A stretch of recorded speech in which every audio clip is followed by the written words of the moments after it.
और जो हम अपने डोमेस्टिक सर्किट में जो पिचेस बनाते हैं कि जिन पर रन्स के अंबार लगते हैं, 400 रन स्कोर होते हैं, डबल सेंचुरियां बनती हैं, जब हमारे बैट्समैन तेज बाउंसी विकेट पर जाते हैं तो सारी उनकी टेक्निक जो है वो एक्सपोज हो जाती है।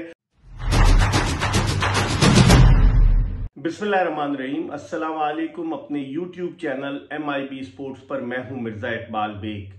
वही हुआ जिसका डर था। Pakistani cricket team Perth test में ऑस्ट्रेलिया के लिए एक तरने वाला साबित हुई और ऑस्ट्रेलिया ने ये टेस्ट मैच चौथे दिन ही 360 रन के वाज़ेह फर्क से जीतकर सीरीज में 1-0 की सबकत हासिल कर ली। पाकिस्तानी क्रिकेट टीम के डायरेक्टर मोहम्मद हफीज के वो बुलंद-बांग दावे कहाँ गए जब उन्होंने कहा था कि हम कंपीट करने नहीं आए बल्कि हम जीतने आए। यहाँ तो जीतना तो दूर की बात, पाकिस्तान ने जो दिफाई हिकमत अमली इख्तियार की वो दिफाई हिकमत अमली पाकिस्तानी टीम की शिकस्त का सबब बनी, क्योंकि कोई रेगुलर स्पिनर इस टीम में शामिल नहीं किया गया था।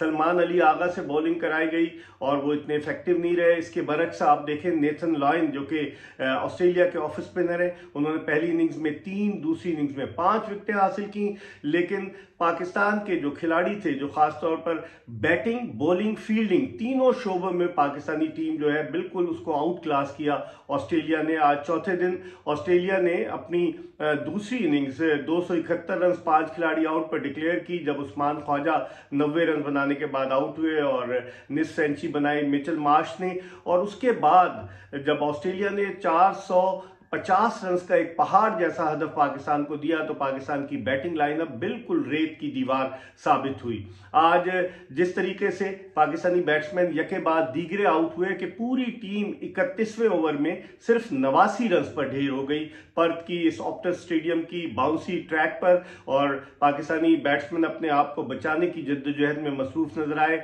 सिवाय सऊद शकील के जिन्होंने 24 रन स्कोर किए, वो टॉप स्कोरर रहे। उसके बाद दूसरा बड़ा स्कोर फाजिल रन का था जो 20 थे, और फिर तीसरा स्कोर बाबर आजम का था जिन्होंने 14 रन बनाए, और उनके अलावा कोई और बैट्समैन डबल फिगर्स में भी दाखिल नहीं हो सका।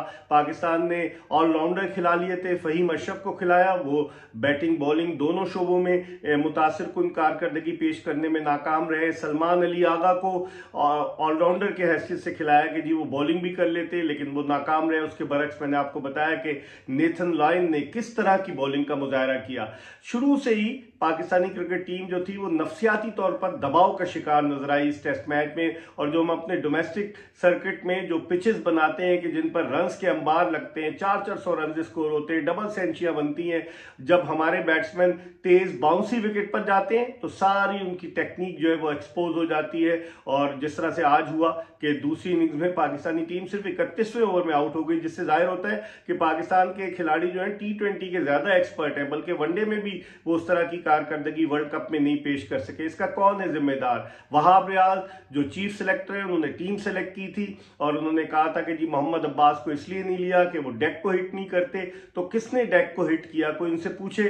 जो 15 विकेटें ऑस्ट्रेलिया की गिरी, यानी पहली इनिंग्स में ऑस्ट्रेलिया ऑल आउट हुई, दूसरी इनिंग्स में 5 खिलाड़ी आउट हुए, उन 15 में से अगर देखा जाए तो 12 विकेटें टेस्ट डेब्यूटेंट ने हासिल की, 7 विकेटें जो है वो हासिल की आमिर जमाल ने, और उसके अलावा जो अपना डेब्यू कर रहे थे पहली इनिंग्स में 6, दूसरी इनिंग्स में 1, और उसके अलावा 5 विकेटें जो है वो खुर्रम शहजाद ने हासिल की। और खुर्रम शहजाद खासे इंप्रेसिव नजर आए इस टेस्ट मैच में। लेकिन बाकी बॉलर्स को क्या हो गया, खासतौर पर आपके जो स्पीयर हेड थे शाहीन शाह अफरीदी, उनकी कारकर्दगी को क्या हो गया। शाहीन शाह अफरीदी बड़े महंगे रहे दूसरी इनिंग्स में, उन्होंने 18 ओवर्स और 2 गेंदों के बाद 76 रन दिए और सिर्फ 1 विकेट हासिल की, वो भी उस वक्त हासिल की जब उस्मान ख्वाजा रन बनाने की रफ्तार को तेज कर रहे थे।